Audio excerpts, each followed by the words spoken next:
welcome to A Year of Career, 52 practical answers to your questions.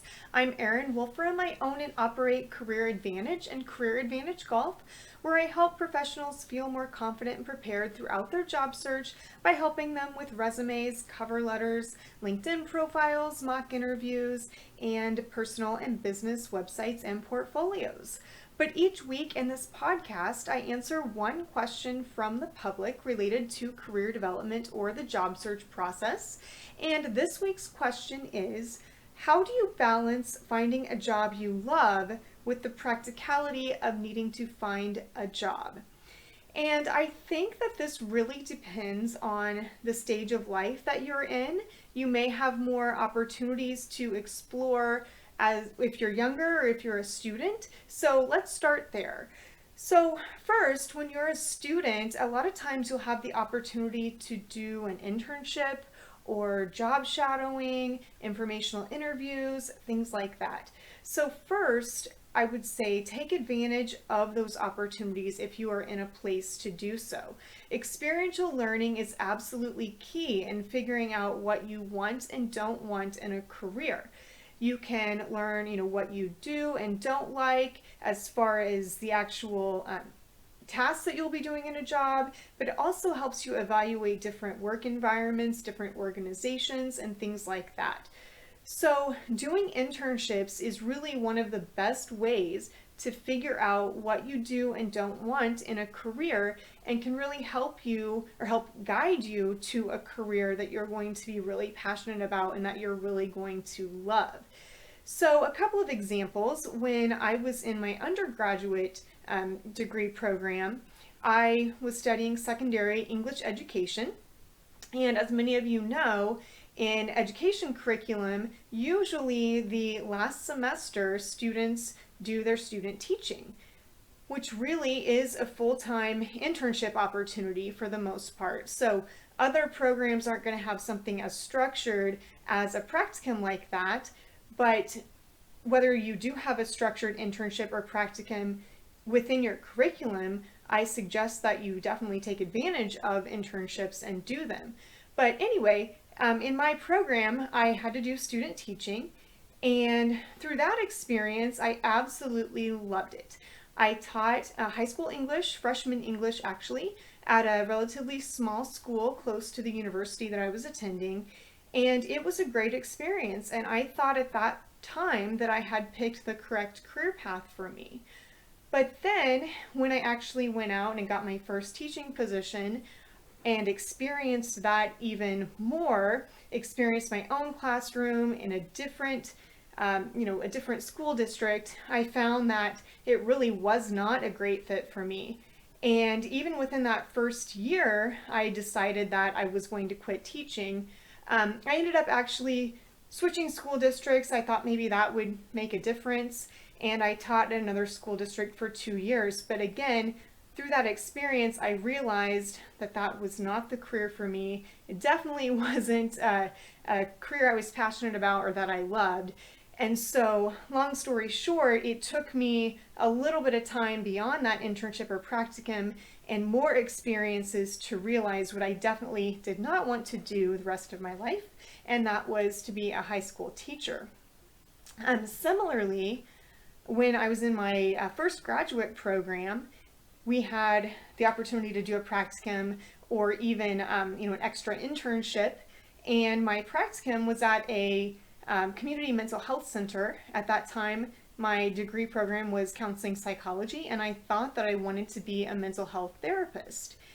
And luckily, we had the opportunity to do a number of practica experiences, and I found out through that community mental health center experience that, again, what I thought I really wanted out of career, what I thought was going to be a career that I truly was going to love, was something that I did not enjoy at all.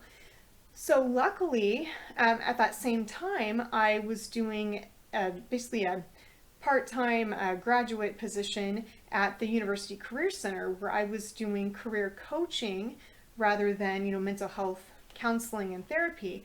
And through that career coaching internship or part-time job, I found a position that I did really love. So it was through multiple experiences that I found out what I did and did not want to do with that counseling degree, which, ultimately led me to stay at the University Career Center in career coaching for 13 years. And then, of course, led me to owning and operating Career Advantage. So the point of me sharing my stories with you is to just reiterate the fact that, experience is really the best way to figure out the type of career that you truly are going to love, or even, a job that you're going to love, an organization that you're going to love. And so internships is really one of the best ways to do that. And, other things that you can do other than internships are job shadowing opportunities. And those are things that you could do as a student or, as a professional, even if you've worked in a field for several years and you're just thinking, maybe I'm wanting to do something else. Contact people who have jobs that you think you might be interested in and ask them if you can spend a day with them and just shadow them and see what they do. And that could maybe help you kind of evaluate whether or not that is a career that you might be interested in or an organization that you might be interested in working.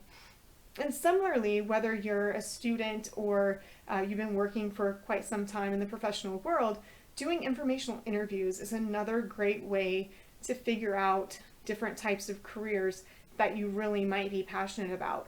So I've done some other podcasts on informational interviewing, but just to remind you all, it's really just a brief conversation with somebody that has a job that you think you might be interested in, or works in an organization that you think you might be interested in. And in an informational interview, you are gathering information. So really, you're just asking for 20 to 30 minutes of that person's time. And as I've said before, you'll find that people really like to talk about their careers and their career paths, and they really want to help other people because they probably needed that help back when they were trying to figure out what they want to do for a career. So I think you'll find that if you just ask for 20 to 30 minutes of someone's time to ask them questions about their career, how they got there, what they like, what they don't like about their job, that sort of thing, that you will find that people will be more than willing to give you that time. So if you are going to do those informational interviews, be prepared with a list of questions that you want to ask. Again, you are gathering information, you're not asking for a job, so you want to make sure that those questions are targeted toward, learning about that career path, learning about the organization where they work and that sort of thing. Again, not asking for a job. But then you are developing your network, so if you do decide that that is a field that you are interested in, if in the future there are positions available within that organization, that person might reach out to you and give you a heads up about that opportunity. Or if you apply, you could reach out to that person and say, I just wanted to let you know that I saw the position that was currently open within your organization and I applied, and just wanted to let you know that I'm really interested in that opportunity. So I think that it's important to get as much experience as you can, or to talk to as many people as you can in those fields that you think that you might be interested in to help you find a job that you love. Now, obviously the first job that you get, you may not find that it's a great fit for you. And unfortunately, you may have to try out a few different jobs or a few different organizations to really find something that you are passionate about and find something that you love. So I don't recommend, just hopping from job to job anytime that you suddenly realize, okay, maybe this isn't a good fit for me, because, sometimes that can cause some, red flags if you have, multiple jobs within, a year, for example, on your resume. But you are going to have to try out different things, and sometimes you can't do that, through an internship or job shadowing. You're going to have to do it through an actual job. So with that, I feel like, through the experiences that you do have, just do the best that you can to make well-informed decisions to try to figure out what types of jobs might be a good fit for you, the types of organizations that might be something that, or a place that you're interested in working.